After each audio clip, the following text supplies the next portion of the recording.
Жазатайым оқиғадан зардап шеккендердің бірі Лаура Тұрапова. Үй шаруасындағы келіншек газ үстіндегі қайнап тұрған шайнекті абайсызда аударып алған. Салдарынан Лаураның өзіне де баласына да айтарлықтай зақым келді.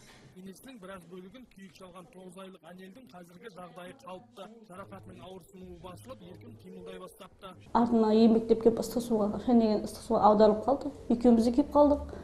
Сонымен реанимацияға түсті. 3 күн реанимацияда дәрігерлер қарап, күні-түні бірінші күні қасыма палатаға шығарды. Шүкір, жағдайы қазір жақсы, бір қалыпты. Перевязка жасап жатыр. Дәрігер ағайлардың арқасында осылай қасымызға шықты. Балаларыңызға абай болыңыздар.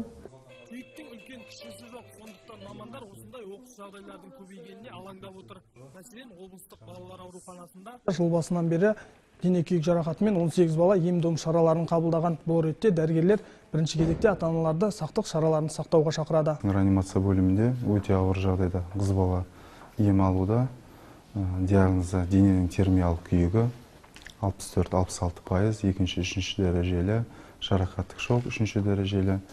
Қазіргі кезде бала жағдайы тұрақты, ауыр. Сонымен қатар нейрохирургия травматология бөлімінде 9 бала күйіктік жарақатпен ем алуда. Жағдайлар динамикада оң өзгерістермен жақсаруда.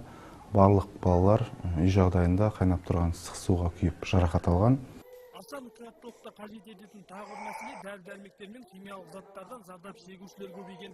Үй жағдайында мұндай заттардың кез келген жерге қалуы әсіресе балалар өміріне қауіп төндіруде. Осы жылдың қаңтар айында 5 бірдей бала бір уақытта үй жағдайында өңештің химиялық күйігімен жарақат алып бізге түсіп ем қабылдады.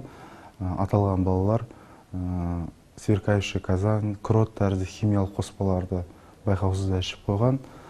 Қазір ол балалардың жағдайлары тұрақты, жедел кезеңнен, ауыр кезеңнен өтті, бірақ осы өңештің химиялық күйігінің салдарымен ем алуда. Негізінен денедегі күйік жарақатының тереңдеуі мен химиялық заттардан зардап шегу баланың психологиясының бұзылуына, тіпті мүгедектікке дейін әкелуі мүмкін.